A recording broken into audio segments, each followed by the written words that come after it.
Hi guys, welcome back. I would say welcome back to another episode of Just a Girl from Cleveland, but I'm going to be making some slight changes on this channel. I know it's been a while since I have recorded a video here.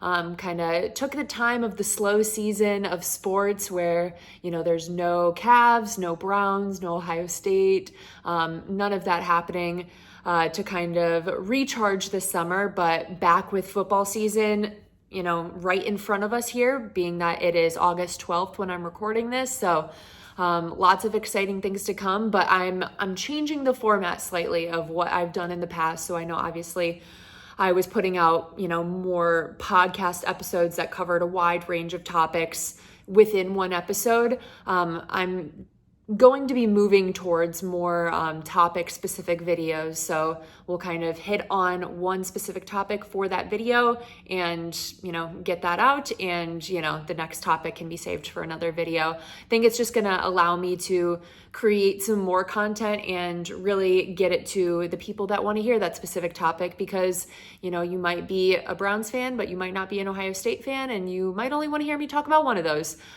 which totally understand. So that's kind of going to be my format moving forward here into this football season. And actually the NBA schedule is coming out.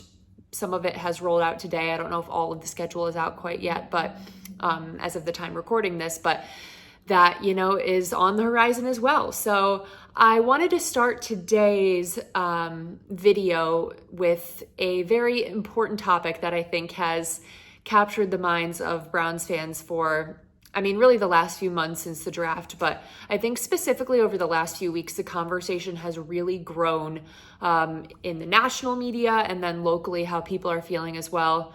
So just wanted to give my thoughts on Shedeur overall and let you guys know how I am feeling about things.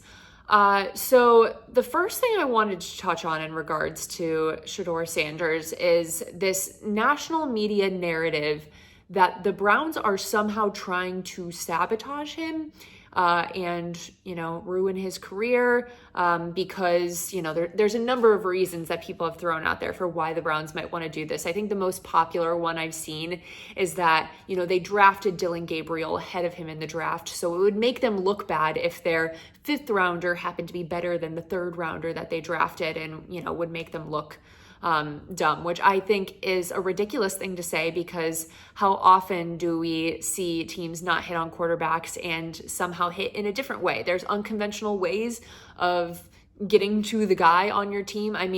Is everyone, held accountable for the fact that Brock Purdy was the last pick in his draft and is now a starting quarterback for many years in the NFL? No, they hit at some point. And that's a really interesting example too, because they really messed up on the Trey Lance of it all and got very lucky on, hitting on Brock Purdy in the way that they did. And I don't feel like I saw that same narrative about the 49ers organization. I feel like they, have been pretty respected overall. I know there was definitely some criticism for the Trey Lance pick, but,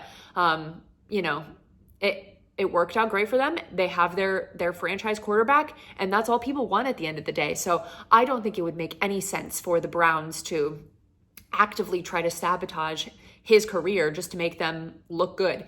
They need a quarterback. If they want to save their jobs, whether it's the front office or the coaching staff, they need a quarterback. That is just how this league works. And you're not going to win games if you don't have a guy that you can rely on. So I think they would be overjoyed if Shedeur is, everything that they would want him to be and can be that quarterback of the future. I'm not understanding the narrative. Part of me feels like the Browns are they're just an easy target, and they've become that for some self-inflicted decisions that they've made, especially with the Deshaun Watson of it all. And I think that criticism is totally warranted. And it's fair to criticize them for, or maybe question future decision making, because that was such a terrible decision to make. But I think you have to be honest when you're looking at, decisions that they're making too, and not just all lump it into the same category of, well, they were incompetent because of the Deshaun Watson situation, so they can never make a rational decision again. I just don't think that is reality if you want to look at the team just from a fair perspective. So yeah, I think they would be overjoyed if Shedeur Sanders succeeded in this city. I know I would be, for sure. Okay, so then obviously, I think the other big topic that sort of came at the same time as this narrative was the fact that he did start in the first preseason game. I wonder if the conversation would have bubbled up as much had that not been the case.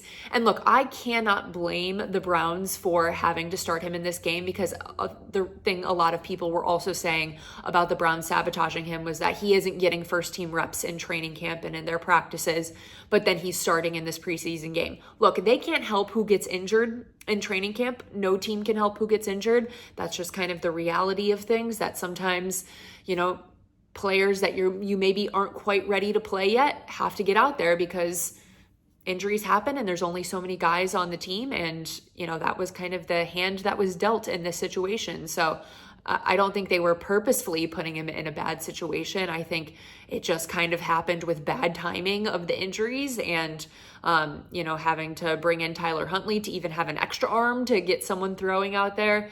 It kind of is what it is. But I think it really stirred up a lot of the conversations then of people saying the Browns are sabotaging him because of this. He's playing in the preseason, but wasn't getting reps with the first team in training camp. Which is really interesting, I think, because as we saw in that preseason game, Shedeur ended up looking really good.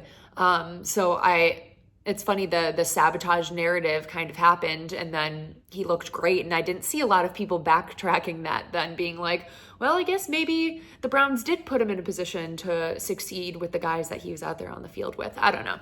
It's all a little bit silly in general, but I do want to talk about his preseason performance and some of what I really loved from watching him.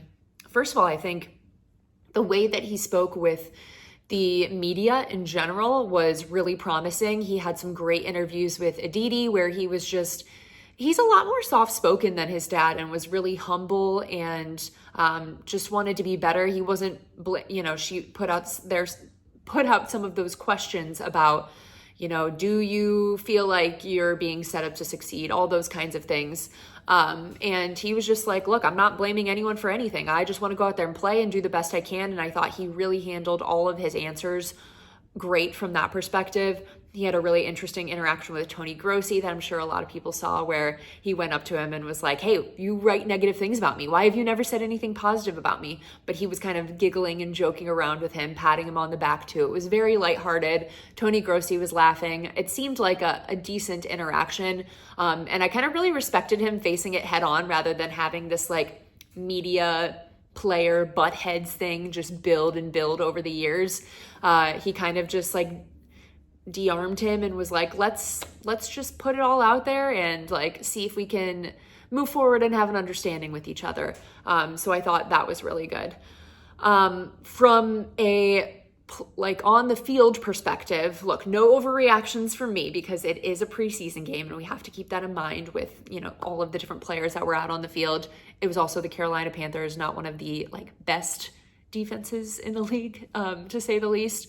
But what I did really like to see from him, this was maybe a little bit surprising to me, was his mobility.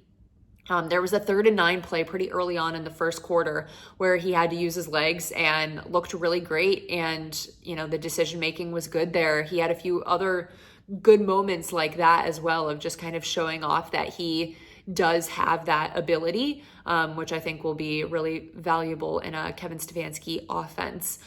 His first touchdown that he threw, super impressive. It was a tight window to make that throw, placed the ball well, great timing, just completely composed. You didn't see those rookie jitters there. He was just kind of yeah, I'm out here playing and I'm going to fit this ball through this tight window. And it was really great to see. There was another good play it was about 3rd and 8 in the second quarter in Browns territory. Another really patient play where he didn't freak out. There was some pressure, made one of his deeper throws of the game, which was good to see that he could get a little distance on the ball as well.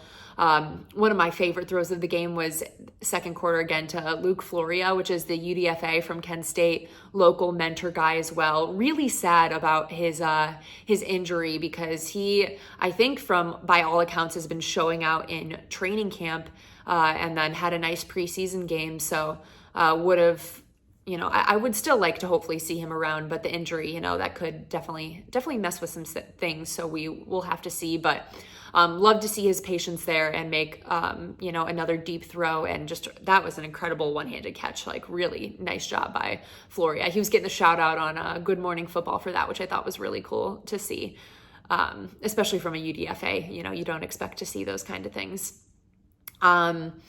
Yeah, I mean, I'm going to sound like a broken record, but the second touchdown, also gorgeous. Some good zip on it. Didn't panic, stayed calm, made the throw. And I think that was the theme of everything, was his ability to see that any pressure coming, or, just kind of the longer a play is going on and that he is scrambling and running around. He didn't, do anything too crazy for the most part. Now, there was a few times where I think he could have thrown the ball away, rather than just kind of running out of bounds, or, some small decisions that could have been made differently. But in general, I liked his demeanor and his patience, which I think is rare in rookies, because, those nerves and jitters are going to be there when you're playing in some of your first NFL games. So overall, I really think this was best case scenario for Shedeur. There were some tough moments, yeah, but there was more good than I expected to see, quite honestly. I just didn't know what we were going to get from him in general, but I was really impressed, and I'm happy for him, because I think there's been so much chatter about him from people who like him, people who hate him, and I'd like to see the kid succeed, and I'd like that for the Browns too. It's, that would be the best thing if we were able to find a guy. So we'll have to see. Now, the question ahead is, when do the Browns play him in the regular season, if at all? I'm still under the belief that Flacco is starting this season. I think that is pretty obviously, in my mind, going to be the case. And I don't think Flacco plays the entire season. So where the Browns go from there is, up in the air. I personally think that the best move for them is to move on from Kenny Pickett. Maybe a trade comes up where a quarterback needy team is out there and you're able to get rid of him. I don't know. But, if the Browns do decide at some point in the season to go to Shedeur, I don't think it's going to be super, super early on. Just because when you look at the schedule, it's tough early on. They kick off the season with 2 division games, Bengals and Ravens, which all AFC North division games are always going to be tough. So I don't think it's going to happen in either of those two unless it absolutely needs to. Then you have 3 NFC North games, Packers and Lions. And then you go over to London for the Vikings game, which going overseas and trying to throw your rookie quarterback out there in that situation feels a little bit crazy. So I don't think it happens there. And I think the Packers and Lions are really tough opponents that it wouldn't be like the best time to throw him out there. After that, you have Steelers in Pittsburgh. I think, whether the Steelers are good or bad is beside the point. It's the Pittsburgh Steelers. It's in Pittsburgh. I think, this is all about setting him up for success and putting him in the best position. Don't think you start in that game either. I think right after that in week 7 is what makes the most sense. It's the Dolphins. So then you have Dolphins, Patriots, bye week, Jets. I feel like that stretch of games, well, all games are going to be tough because they're NFL teams and you never know, how good each team is actually going to be each season. That feels like a more manageable stretch on paper that I would feel a little more comfortable maybe at that point if things are going really bad with Flacco moving over to Shedeur. So that's kind of my prediction for the year, but it's so hard to say because injuries and situations change and you never know what's going to be happening week 1, week 2, and by so much can change even by then that I wouldn't even know what to say by week 7 what would be happening. So Looking forward to it though. Lots of Browns videos to come here. And you know, we'll get in full speed into this season. So thanks for watching this video. If you could please subscribe on my channel, I would very much appreciate it. Leave a comment. Let me know what you think about Shedeur in general this season, where you think that he should start, if at all, this season, and just give me your thoughts. But thank you guys so much for listening. Have a good one, and go Browns.